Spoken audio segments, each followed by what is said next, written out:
가정생활에는 은퇴가 없다라는 이 시간에 오늘은 여러분들께 남편의 선물이라는 제목을 가지고 여러분들을 만나뵈려고 합니다. 혹시 남편분들께서는 아내들에게 선물을 자주 하십니까? 아내분들은 남편들에게 선물을 하십니까? 사실은 저희는 서로 선물을 받는 것에는 되게 좋아하긴 하지만 선물을 하는 것에는 조금 서로 인색하지 않은가라는 생각을 해봅니다. 특히 남편이 선물하는 건 당연하고 아내가 남편에게 선물하는 거는 뭐 여자가 그렇게 선물을 해 라고 하는 생각을 하지 않는가라는 생각을 해봅니다.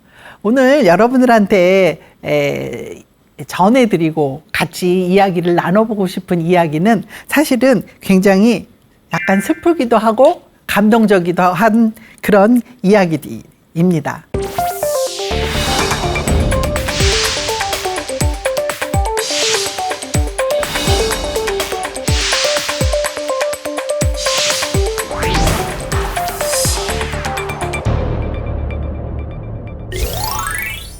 저는 68세 여성으로 4년 전 암으로 남편과 헤어지며 받은 선물에 대한 이야기를 하려고 합니다. 남편은 생전에 저를 지극히 사랑하였습니다. 생전 남편은 경제적인 부분이나 집안일 모두 혼자 처리하며 저를 지극히 위하여 무엇이든 제가 원하는 대로 들어주고 당신은 옆에 있기만 하면 된다고 충분하다고 늘 그렇게 입버릇처럼 이야기했습니다. 전 그런 남편의 사랑이 고맙고 만족하며 공주처럼 아무 걱정 없이 아무것도 할 줄 모르면서 살았습니다. 모두들 사람들이 저를 부러워했거든요. 여러분들은 이런 남편을 어떻게 생각하십니까? 그런데 사실은 남편이 죽고 나서 이제 커다랗게 사실 문제가 좀 생겼습니다. 남편이 자기 죽고 나면 복지관 다녀야 된다고 하면서 복지관에서 걸어서 5분 거리에 있는 집도 마련해주고 하게 모든 것을 저를 위해서 제 위주로 이렇게 다 모든 것들을 준비해 주었습니다. 저희 남편은요, 암으로 세상을 떠났거든요. 암 투병하고 있는 중 그 암으로 세상을 떠나면서까지도 늘 입에 붙게 걱정을 한 것은 저를 걱정하였습니다. 암 투병 중에도 저에게 설거지 한 번을 못하게 하면서 모든 것을 알아서 해주었고요. 그런 저를 보고 사람들은 모두 복도 많다며 부러워하기도 했습니다. 사실 그때는요, 제 어깨가 우쭐하기도 했답니다. 남편이 세상에 없으니 문제가 생기기 시작했습니다. 제가 혼자는 아무것도 못한다는 거죠. 혼자 삶을 영유해야 하는데 경험이 없어 할 수 있는 것이 없었고 무엇을 어떻게 해야 할지 몰라 삶은 너무 황폐해지고 어려웠습니다. 이런 시간이 계속되니 떠난 남편에게 감사보다는 원망과 짜증이 생겨 나를 왜 이렇게 만들어 놓고 너 혼자 갔느냐고 나도 데려가라고 소리치기를 여러 번 정말 울면서 여러 번 이었습니다. 사실 우울하고 삶에 포기가 와서 자살 충동도 생겨서 사실은 옳지 않은 행동을 하기도 했습니다. 이렇게 제가 적응을 하지 못하고 계속 어려워하니 가족들 간에도 갈등이 점점 생겨나게 되었습니다. 아이들이 저는 둘이 있습니다. 아들이 둘이 있는데요. 이 아들들도 저희 남편과 저희 못지않게 저에게 정말로 잘합니다. 왜냐하면요, 아빠가 엄마한테 하는 모습들을 봤기 때문에 이 아이들 모두 본인들의 아내들한테도 제 며느리들한테도 잘하지만 저에게도 정말 잘합니다. 그러나 아들이 잘하는 것은 남편이 해주는 것하고는 비교를 할 수가 없었습니다. 남편이 해주는 것 같이 그 정도의 양을 아이들이 할 수는 없었거든요. 당연하지 않겠습니까? 아이들도 아이들의 삶이 있는데 엄마를 위주로 그렇게 살아갈 수는 없는 게 아니겠습니까? 사실은 이렇게 되니 엄마로서 이것은 할 짓이 아니었습니다. 시간이 지나갈수록 굉장히 어려움이 많이 생겼고요. 더 이상 이렇게 하다가는 저뿐만이 아니라 아이들의 인생도 망칠 것 같아 겁이 나기 시작했습니다. 그래서 이제는 용기를 내서 스스로 살아야 되겠다라고 하는 결심을 하고 노력을 하기 시작했습니다. 그러나 그것이 그렇게 쉽게 되지 않았습니다. 용기를 내서 집에서 5분 거리에 복지관 방문을 하는데 혼자서 나와서 집을 나와서 복지관까지 오는데 저는 2년 6개월이 걸렸습니다. 사실 너무 힘들었어요. 혼자서 집을 떠나 첫 발을 내딛던 때가 생각이 납니다. 남편 없이 혼자 집을 나선다는 게 너무너무 겁나고 무섭고, 이런 이야기를 하면 사람들은 뭐라고 얘기하냐면요. 아유, 이 얘기 들으시는 많은 분들은 말도 안 된다고. 다 큰 어른이, 더군다나 나이 먹어서 노인이까지 됐는데 그거 집 나서는 게 뭐 그렇게 어렵냐고. 그렇게 간단한 일도 못하느냐고.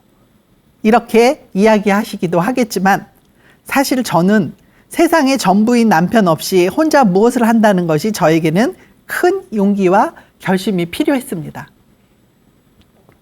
복지관에 2년 6개월에 걸려서 복지관 문턱을 처음 들어서던 날, 복지관에 와서 안내 데스크에서 쳐다보고 복지관에 처음 회원 가입을 하고 집에 돌아갔습니다. 저로서는 혼자서 처음 세상에 나와서 제가 혼자서 무엇인가 한 제 인생에서는 사실은 역사적인 날이었습니다. 사실 근데요, 저는요 원래 이렇게 아무것도 못하는 사람은 아니었습니다. 결혼하기 전에는 저도 혼자서 생활을 했었거든요. 그런데 결혼을 하고 남편이 저를 너무 위해주고 모든 것을 다 남편이 해주고, 물론 그래도 저는 저도 같이 아무것도 안 하고 있지는 않았잖아요. 그러니까 뭔가를 했지만 제가 하는 일은 늘상 그냥 옆에서 조금 돕는 일이고, 전체적으로 무엇을 어떻게 하는지에 대해서는 생각할 필요도 없고 그렇게 신경을 쓰지 않아도 모든 것이 잘 이루어졌습니다. 그렇게 몇십 년을 살다 보니 그만 저는 혼자서는 아무것도 하지 못하는 사람이 되어버렸던 거죠. 이렇게 복지관에 와서 다른 사람도 만나고 프로그램도 듣고 하면서 정상적으로 다른 사람들과 같이 이야기 나누고 복지관에서 점심 먹고 하는 이 적응 기간이 1년이나 더 필요했답니다. 사실은 이렇게 적응하고 나서요, 6개월 전서부터 봉사 동아리에서 활동을 시작했습니다. 제가 제 일도 못하던 제가 무엇인가 남을 돕는 일을 한다는 것이 정말 신기하기도 했고요. 또 봉사를 하니까 감사와 그리고 활기가 저에게도 찾아왔습니다. 너무너무 감사한 일입니다. 요즘 저는 굉장히 신나서 살고 있습니다. 정말로 활기찬 삶, 노년기에 행복한 삶이 무엇인지 느끼고 그리고 잘 살고 있는 요즘입니다. 제가 이 말씀을 드리는 것은 여러분에게 이런 말씀을 드리고 싶기 때문입니다. 혹시 여러분들은 사랑이 상대의 모든 것을 다 해주는 것이라는 생각을 갖고 계시지는 않습니까? 혹시 이런 생각을 갖고 계시는 분이 있다면 한번 생각해 보시라고. 우리 모두 같이 생각해 봐야 되지 않을까라는 마음에 부끄러운 이 이야기를 말씀드립니다. 라고 하시면서 제가 이제 교육 끝나고 나서 이렇게 같이 나누는 시간에 불쑥 본인의 얘기를 이렇게 툭 터놓고 이 얘기를 하시는 거예요. 거기 옆에 계시는 분들은 모르시는 분들도 많았거든요. 사실 물론 저희 프로그램이 이렇게 길게 진행이 돼서 10번의 이런 2시간씩 10번을 하는 프로그램이기 때문에 요 이야기를 하셨을 적에는 7번, 8번쯤 되는 데여서 이제 주위 분들이랑 서로 잘 관계도 만들어졌고 그리고 서로를 이해할 수 있는 그런 분위기가 되는 때이긴 했습니다만 그럼에도 불구하고 사실 본인의 이런 이야기를 이렇게 편안하게 이야기하기는 쉽지 않은 이야기였습니다.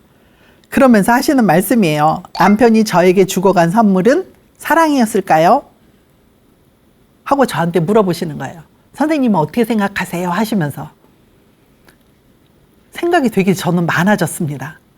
그리고 옆에 계시는 다른 분들한테도 여러분들은 어떻게 생각하시냐고 여쭤보시더라고요. 그러니 어떤 분들은 선물을 주고 간 거라고 하시는 분들도 계시고 아니라고 하시는 분들도 계시고 막 의견이 분분해졌습니다. 그러면서 저는 이런 생각을 해보게 됐습니다. 사랑하는 사람을 위해서 우리는 어떤 일을 무엇을 해야 할까요? 사랑한다면 우리는 어떤 것들을 생각해야 될까요? 라고 하는 것에 대한 고민에 빠지게 됐습니다. 사실은 세상에 태어날 때도 혼자지만 갈 때도 혼자인 거잖아요. 부부라고 해서 두 손 꼭 잡고 한날 한시에 돌아가시는 분은 어쩌다 한 번은 있겠지만 거의 없으시잖아요. 다 따로 간단 말이에요. 사랑하는 누군가와 이별하는 순간이 언젠가는 있다는 거죠. 그 이별하는 순간이 왔을 때 어떤 사랑의 추억하고 어떤 대비가 필요한지 이런 것들에 대해서 오늘은 좀 같이 생각해 보시는 시간이 필요하지 않을까라고 해서 이 예를 갖고 왔고요. 그러면서 같이 여러분들과 오늘 이야기를 나눠보려고 합니다.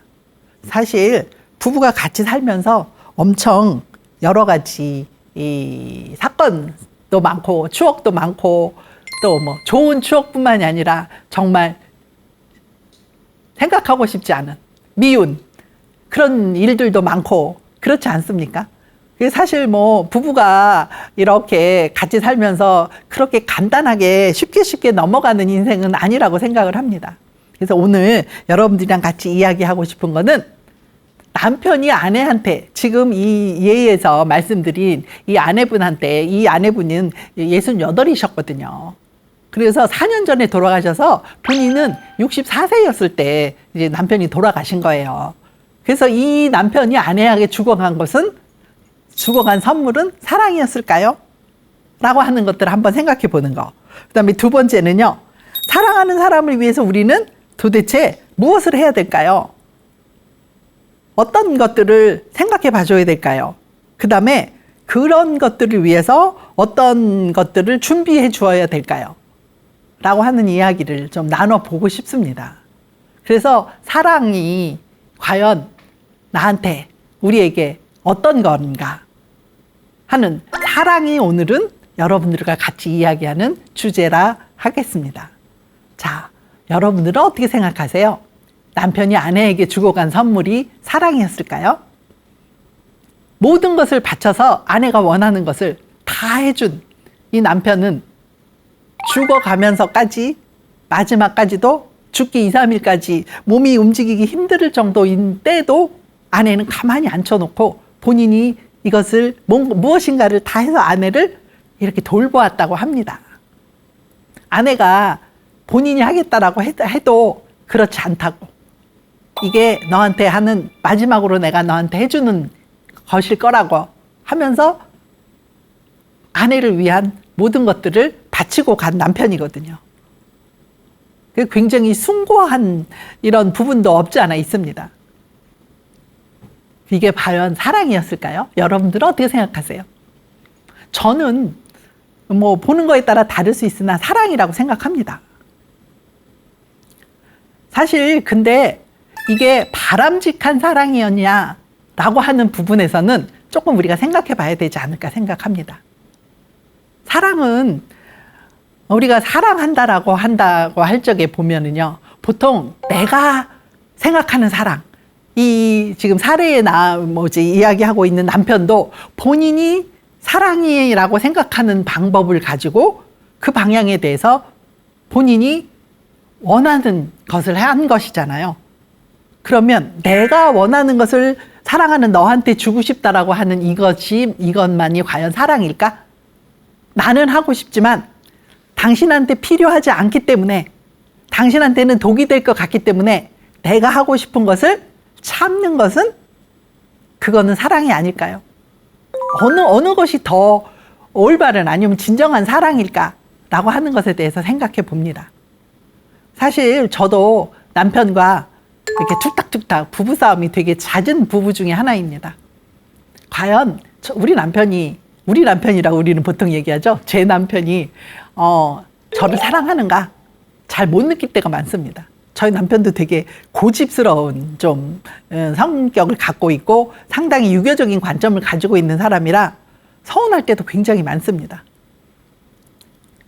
그렇긴 합니다만 과연 사랑할까라고 하는 생각을 하면서 저희는 좋은 점보다는 어떻게 해요?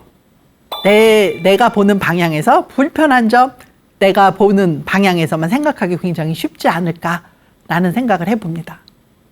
그래서 사실은 어려운 사랑은요, 나는 하고 싶으나 당신한테 도움이 되지 않을 것 같아서 내가 지금 참고 있어요 라고 하는 사랑, 그런 행동, 이것이 더 어렵지 않은가 싶습니다. 내가 당신을 너무 사랑하기 때문에 난 이렇게 하겠어, 난 너무도 좋아갖고 너는 상관없이 나는 이렇게 하겠어 하는 것보다요. 그래서 사랑이라는 것들을 생각해 보면서 사랑을 표현하는 것, 이것이 뭘까? 라는 생각을 해보면 그것이 바로 성생활이 아닐까라고 말씀을 드려봅니다. 그러면 사랑을 하는 모든 표현, 사랑하는 마음을 가지고 하는 모든 행동들이 바로 성생활이다. 그러니 성관계만 성생활이 아니다. 뽀뽀하는 것만, 안는 것만, 스킨십이라든가 이런 것만은 이 성생활은 아니다라는 말씀을 드리는 거죠. 사실 쳐다보는 거, 이것도 성생활 수 있던 거죠. 우리 이 말이 있잖아요. 눈에서 뭐가 떨어진다고요? 꿀이 뚝뚝 떨어진다고요. 사실 눈빛을 속일 수는 없다고요. 그 좋아하는 사람을 쳐다볼 때의 특히 엄마가 아이를 쳐다볼 때의 쳐다보는, 부모가 아이를 쳐다볼 때 쳐다보는 그 눈빛이 얼마나 사랑스러운지, 그것들을 쳐다보는 사람도 우리가 다 알 수 있잖아요. 그래서 이렇게 쳐다보는 것부터 시작해서 서로 이야기하는 것들, 서로 같은 감정을 느끼는 것들, 같이 고맙다, 같이 사랑한다, 이걸 동시에 같이 느끼는 것, 그런 것들이 바로 추억으로 남고, 그것들이 우리나라 말로 표현하면 정이라고 보통 이야기하는, 꼭 사랑이 아니어도 그 이외에 사랑 플러스 뭔가 더 거기에 덧붙여진 어떤 것들이 아닐까라는 생각을 해봅니다. 당연히 뭐 포옹을 한다든가 스킨십을 한다든가 성관계를 한다든가 조금 더 혼자 있는, 내 배우자가 없기 때문에, 내 파트너가 없기 때문에 어떻게 해요? 혼자서 스스로를 위로하는 자위까지도 포함돼서 굉장히 폭이 넓은 것이 바로 성생활이 아닌가라는 말씀을 드립니다. 그런 측면에서 보면 우리 프로그램인 성생활에는 은퇴가 없다, 이 얘기는 아주 진리에 관한 이야기라고 저는 여러분들에게 아주 확신을 갖고 말씀드릴 수 있습니다. 좋은 관계를 가지고 생활을 하고 그 다음에 그 사람과의 관계를 잘 갖기 위한 방법의 하나는 바로 뭐냐면 원망하는 것보다 상대방에 대해서 감사하는, 참는 것이 아닐까 싶습니다. 우리 이 사례에서 이야기했었던 이 여성분도 사실 오랫동안 혼자서 이것들을 견디고 그것들을 극복하느라고 어려웠기 때문에, 힘들었기 때문에 남편한테 정말 원망을 많이 했고 사랑한 것도 아니라고 많이 이야기했지만 사실은 감사한 것들이 훨씬 많지 않겠습니까? 누가 그렇게까지 자기는 없어지면서 상대방 위주로 무엇인가를 해주고 그것을 베풀고 주어가면서까지 하는 사람이, 이런 사랑이 얼마나 사실은 감사한 사랑입니까? 물론 결과적으로 봐서 아내가 그것으로 인해서 좀 고통을 받긴 했습니다만, 저희가 보면은 일상생활에서 살다 보면은요, 사실은 원망을 많이 하지만, 저도 많이 하거든요. 원망을 많이 하지만 그 원망을 뒤집어 본다면, 바로 제가 지금 손을 여러분들한테 보입니다. 손바닥을 보이지만 손바닥을 뒤집으면 뭐가 보여요? 예, 손등이 보입니다. 거꾸로 했죠, 제가 지금. 여러분들은 지금 손등을 보고 계실 텐데요. 이렇게 뒤집어 보면 상대방의 원망보다 감사함을 더 많이 볼 수 있지 않을까. 그래서 어디다 초점을 맞추느냐에 따라서 내가 느끼는 행복감, 내가 느끼는 이런 그 생활의 삶의 질, 이런 것들이 달라지지 않을까 생각합니다. 그렇다면 사랑하는 사람을 위해서 우리는 무엇을 해야 될까요? 어떤 것들이 사랑일까요? 바람직하게 하는 사랑은 도대체 뭘까요? 사랑의 종류에는 굉장히 많다고 합니다. 사실은 사랑이라는 두 글자, 사랑 두 글자인데요. 이 두 글자가 갖고 있는 거는 무지무지하게 어마어마한 개념과 관념과 깊이와 이런 것들이 포함이 되지 않을까라는 생각을 해봅니다.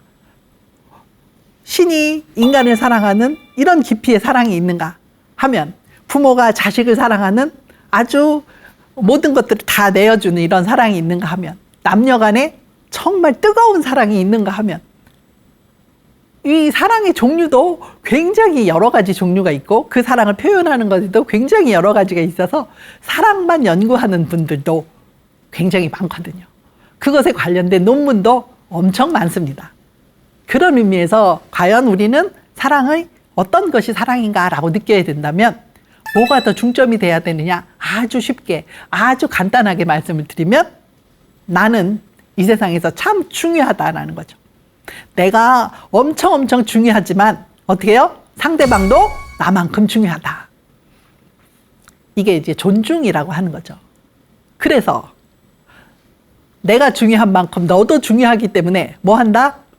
내가 갖고 있는 어떤 것들이 충돌할 때, 그게 욕구이든 아니면 뭐 노력이든 이런 것들, 가치든 이런 것들이 서로 충돌할 때 선택을 나를 위주로 하는 게 아니라 당신을 위주로 한다 라고 하는 게 바로 사랑이다 라는 말씀을 드리고 싶습니다. 그렇기 때문에 나보다 당신이 더 중요한 위치야 하고 인정하는 거, 이게 바로 사랑의 고백이 아닐까라는 말씀을 드려보고요. 그래서요, 사실은 상대의 존재 가치를 인정해 주는 거, 특히 이제 이건 여성들이 엄청 남성들한테 바라는 일입니다. 나만을 사랑해줘. 그런데 나만 사랑해주면, 사랑을 하면 남성분들이 뭐라고 많이 말씀하시냐면요, 제가 상담 같이 하다 보면 무슨 얘기를 하시면요, 해주면 한이 없어요. 이거 해주면요 더 해달라고 그러고요, 저거 해주면요 그거 해달라고 그러고요. 제가 도저히 할 수가 없어요.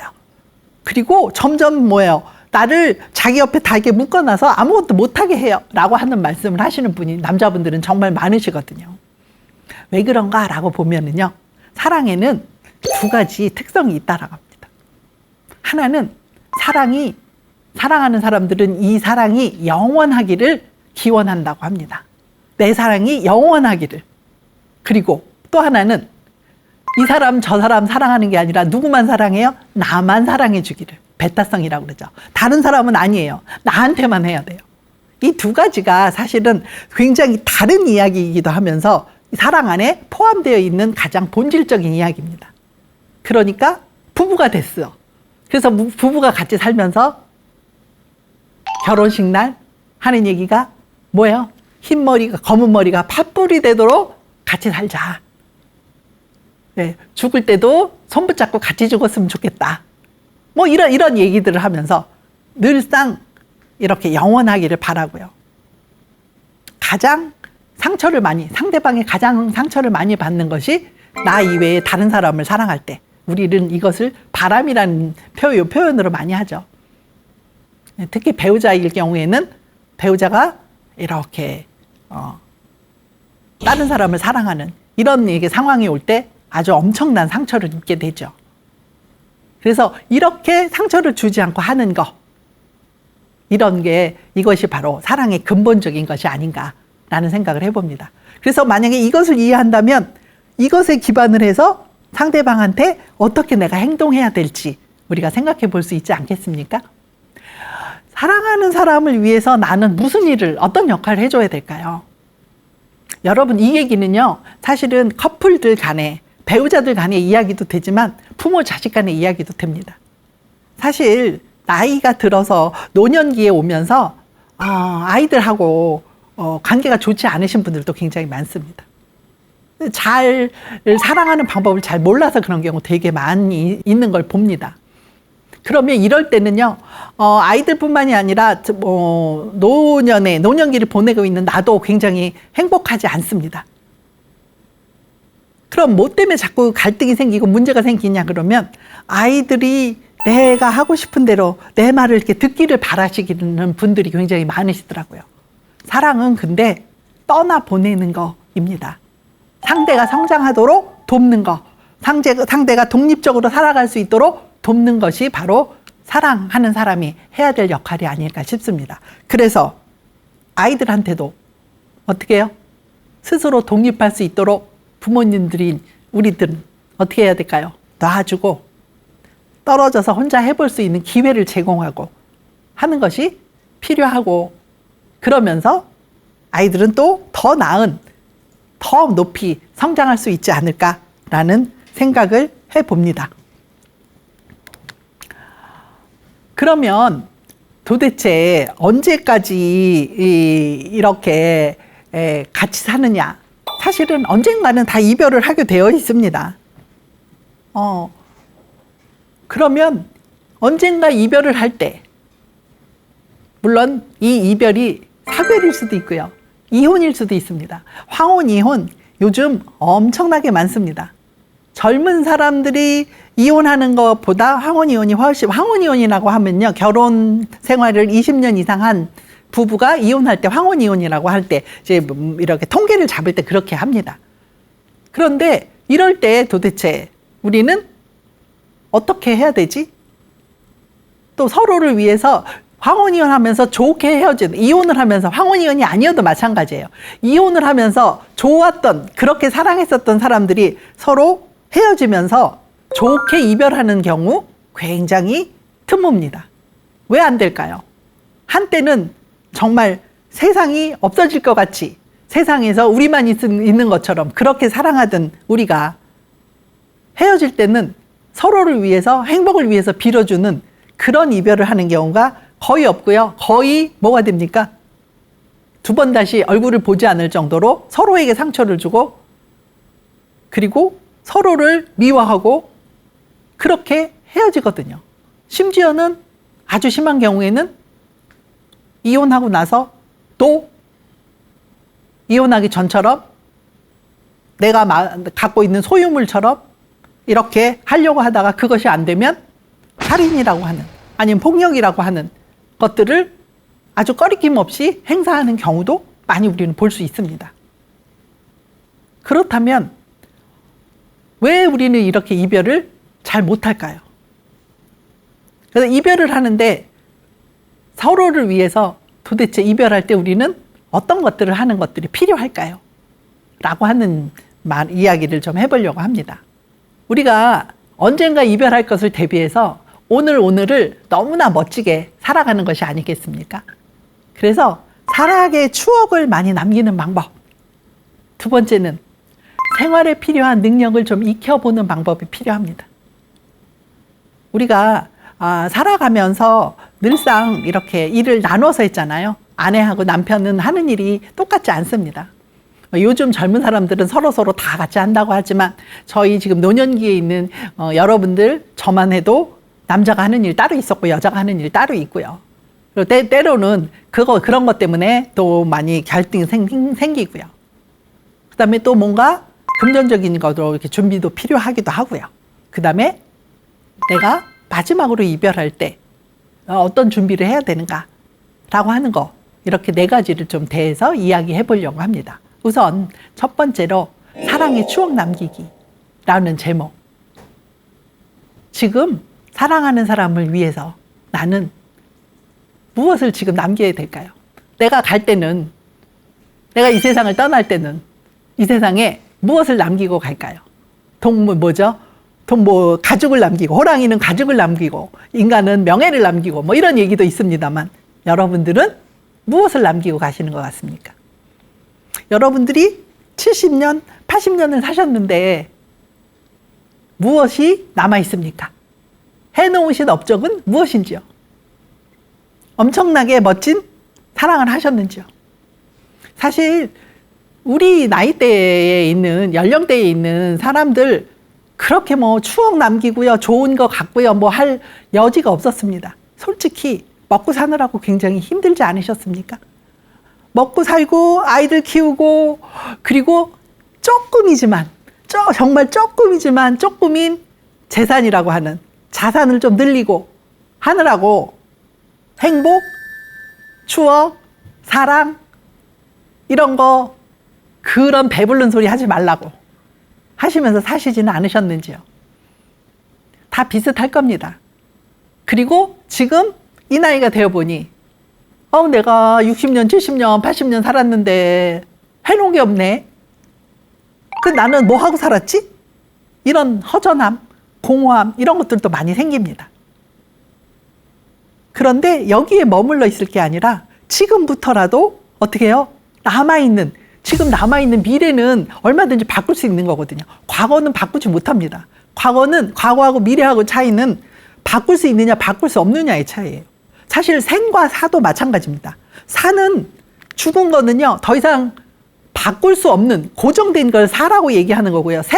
살아있는 거는 뭔가 변화가 가능한 상태가 생이 아닐까라는 말씀을 드립니다. 그렇다면 우리는 아직은 살아있잖아요. 그럼 내 인생을 풍부하게, 의미 있게, 가치 있게 만들기 위해서 지금 우리는 무엇을 해야 될까요? 내가 사랑하는 사람과 한 번쯤 생각해 봐야 되지 않을까요? 뭐가 하고 싶으십니까? 저희 엄마가, 친정엄마가 90이세요. 근데 저희 엄마한테 제가 엄마가 뭐가 하고 싶으세요? 그러면 저희 엄마가 늘상 입에 막 이렇게 품고 하시는 말씀이 있어요. 내가 90인데 해놓은 게 아무것도 없어서 이러시면서 맨날 얘기하시거든요. 그래서 뭐가 하고 싶으세요? 그러면 저희 엄마 대답을 못 하세요. 뭔가 불평하고 불만스럽긴 하지만 뭐가 하고 싶다라고 하는 것들을 생각해 보지 않았기 때문에 그렇거든요. 그래서 엄마 이런 거 해볼까? 그러면 에이, 그거 하는 데는 돈이 많이 들어서 안 돼. 에이, 거기 가려면 힘이 들어서 안 돼. 에이, 이래서 안 돼. 에이, 저래서 안 돼. 그래서 저희 엄마한테 뭔가를 해보자라고 제안을 할 때마다 저희 엄마는 A가 먼저 나옵니다. 이게 지금 90일 때만 그러시지 않았고요. 저희 엄마가 70일 때도 그러셨습니다. 저희 엄마가 70일 때도 엄마 우리 이런 거 해볼까 하면 저희 엄마는 에이, 다 늙어갖고 뭘 하니? 에이 하면서 안 하셨어요. 그런데 지금 90이 된 저희 엄마는 뭐라고 얘기하시느냐면요. 아이고야, 내가 10년만 젊었어도 그래 이런 것도 해보고 저런 것도 해볼 것 같다. 혹시 우리도 이렇게 똑같이 이런 것에 대해서 똑같이 이렇게 잘못했다라고 하지 않을까요? 우리가 지금 이 시간이, 앞으로 남아있는 이 시간이 가장 중요하지 않을까요? 무엇이 해보고 싶은가 생각해 보시는 겁니다. 내 사랑하는 아내와, 아니면 사랑하는 남편과, 사랑하는 아이들과, 사랑하는 친구와 나는 무엇이 하고 싶은가? 아니면 그거보다 더 인간 나는 도대체 무엇이 하고 싶은가? 내가 이 세상에 나왔는데 지금 나는 무엇이 하고 싶은가? 이것을 이렇게 개념적인 이야기를 할 때 버킷리스트라고 하는 개념을 붙여서 이야기합니다. 그래서 뭔가 하고 싶으냐, 그것을 좀 적어보는 이런 것 좀 필요하지 않을까라는 말씀을 드립니다. 또 하나는 내가 사랑하는 사람이 있으시잖아요. 그게 남편일 수도 있고 아내일 수도 있고 친구일 수도 있고 아들일 수도 있고 딸일 수도 있고요. 이런 사람들한테 여러분들은 사랑의 편지를 써보셨습니까? 내가 너를 얼마만큼 사랑하노라 하고 이렇게 편지를 쓰거나 아니면 말로 표현해 보신 적 있으십니까?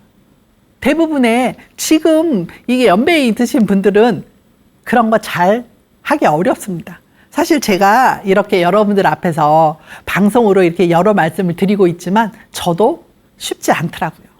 하기 어렵습니다. 어려서부터 사랑하는 거를 그렇게 표현하고 그게 뭔가를 같이 나누고 이렇게 하는 것을 배우지 못했기 때문에 그렇습니다. 사랑하는 거는 마음속에 가만히 넣어놓고 요렇게 요렇게 싸고 절대로 보여주면 안 되는 거라고, 그런 것처럼 우리는 생각을 오랫동안 해왔기 때문입니다.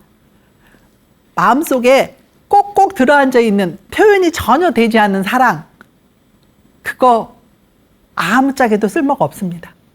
많은 남자분들이 제가 같이 프로그램을 하고 교육을 할 때마다 이런 얘기는 하십니다. 아, 그래, 내 마음을 몰라 그래. 내가 우리 마누라하고 50년을 살았는데, 아, 그래, 내 마음을 몰라. 말 안 하면, 표현하지 않으면 모릅니다. 어떻게 알겠습니까? 서로 모릅니다. 제가 그래서 늘상 말씀을 드립니다. 표현하지 않으면, 표현하지 않는 사랑은 그거는 사랑이 아닙니다. 표현을 해 주셔야 합니다. 그래야 뭐예요? 마지막 사랑이라고 하는 것에 딱 마침표가 찍어지면서 그 사랑이 완성이 됩니다. 만약에 여러분들이 마지막에 있는 사랑의 편지를 한번 써보십시오. 그것을 어떤 사람들은 유언장이라고 이야기하기도 합니다. 내가 갖고 있는 거, 이 맛있는 거를 아이들한테 나누어 주는 거. 그게 아이들일 수도 있고요. 그 다음에 친구일 수도 있고요. 이 세상에 뭔가 필요한 사람일 수도 있습니다. 그것을 상속이라고 이야기도 하기도 합니다. 그래서 이런 것들을 생각해 보는 거. 그래서 오늘 지금 이게 사는 지금을 잘 살아가도록 하는 게 바로 사랑이 아닐까 싶습니다. 제가 오늘 말씀드린 이 사례에 계시는 남자분께서는, 남편분께서는 당신은 사랑이라고 많은 것들 남기고 가셨지만 이 사랑이 남기고 가신 이 선물이 아내한테는 그리 도움이 많이 되지 않았던 것들을 우리가 알 수 있습니다. 사실 사랑하는 사람은요, 아까도 말씀드렸지만 독립적으로 혼자 성장하고 잘 살 수 있도록 도와줘야 됩니다. 그러니 아내하고 남편이신 분들은 밥 차려, 나 밥 먹게, 돈 벌어와, 남자가 왜 돈을 못 벌어와 이러면서 상대가 할 일을 자꾸 얘기하는 게 아니라 나 살아가면서 혼자가 될지도 모르니 생활에 필요한 일들을 서로 가르쳐 주시는 게 필요합니다. 지금 아직 힘이 있을 때요. 남자분들은 음식하는 것도 좀 배우시고요. 여자분들은 어떻게 해요? 돈 관리하는 것도 좀 배우시고요. 서류를 어떻게 하는 것도 좀 배우시고요. 어떻게 합니까? 오늘은 살아있지만 내일은 살아있지 않을 수도 있습니다. 그것을 누가 장담을 하겠습니까? 내가 사랑하는 사람이 떠나가더라도 나는 살아야 되지 않겠습니까? 잘 행복하게 살아야 되지 않겠어요? 그렇다면 생활에 필요한 여러 가지 능력들도 할 줄 알아야 됩니다. 그래서 이런 것들 서로 배우시는 거 필요합니다. 또 내가 어려울 때 어디다 도움을 청해야 되지? 내가 만약에 아플 때 아무도 없을 때 내가 혼자 아프면 어떡하지? 이런 것들도 생각해 두셔서 도움을 어디다 청해야 될지도 생각해 놓으셔야 됩니다. 그렇지 않으면 그렇게 생각지 못한 일이 닥쳤을 때 이것을 어떻게 처리해야 될지 잘 몰라서 제대로 처리하지 못합니다. 그러니 나랑 내가 도움을 청할 것도 평상시에 생각해 두시는 거 필요합니다. 당연히 살아가는 데 필요한 금전적인 준비도 해야 되겠죠. 대부분의 경우에요, 남자분들이 아내분들보다는 먼저 돌아가십니다. 그러면 남아있는 아내는 경제적인 부분에서 굉장히 어려움을 겪는 경우가 많습니다. 왜 그럴까요? 대부분이 남편 명의로 되어 있는 이런 재산들이 다 상속이 되면서 아내가 갖고 있는 생활비, 죽을 때까지 살 생활비나 병원비가 모자라는 경우가 많기 때문에 그렇습니다. 일반적으로 보면은요, 극빈층에 속하는 대부분이 노인층이시고요. 그 중에서도 남성 노인보다 여성 노인의 비율이 훨씬 높습니다. 그러니 만약에 사랑하는 내 배우자가 잘 살아갈 수 있도록 그런 것들 미리미리 준비해 주시는 거. 또 하나는요, 저희가 마지막으로 간다면 사랑하는 사람을 위해서 마지막 준비는 누가 해야 될까요? 어떻게 생각하십니까? 제가 이런 말씀을 이렇게 드렸더니 한 분이 그러시더라고요. 내가 가면, 내가 죽으면 알아서 누가 하겠지. 누가 할까요? 네, 우리 아들이 하겠지. 우리 딸이 하겠지. 자식들이 하는 거지. 그리고 내가 쥐들 태어나서 뭐 키워서 공부시켜서 여태까지 해놨으니 내가 기운 없고 그다음에 내가 지금 잘 못 움직이고 할 때 지네들이 날 돌보는 거 당연하지. 이렇게 말씀하시는 분도 계십니다. 그러면 이 마지막에 내 살아가면서 생을 마지막 하는 이런 행사들, 이런 것들은 과연 누가 정하는 게 맞을까요? 내 인생이지만 그 결정권을 아이들한테 주는 게 맞을까? 내가 그 결정권을 행사하는 게 맞을까? 하는 것들을 생각해 보게 됩니다. 과연 나는 내가 정신없이 쓰러졌을 때, 아니면 내가 의식이 없을 때 어떻게 해요? 여기에 산소호흡기 꽂고 중환자실에서 정말 목숨만 붙이면서 오래 이렇게 하게 할 것인가? 내가 죽은 후에 장례는 어떻게 치를 것인가? 이런 것들이 내가 정해주면 우리 아이들은 사랑하는 남아있는 사람들을, 내가 사랑하는 남아있는 사람들이 조금 더 이렇게 편안하지 않을까라는 생각을 해봅니다. 이런 준비들도 같이 해보는 거예요. 이런 것들을 이렇게 삶을 정리하고 마무리하는 것들을 혼자서만 생각하는 것도 중요합니다만 혼자 생각하지 마시고요. 누구하고요? 사랑하는 사람하고요.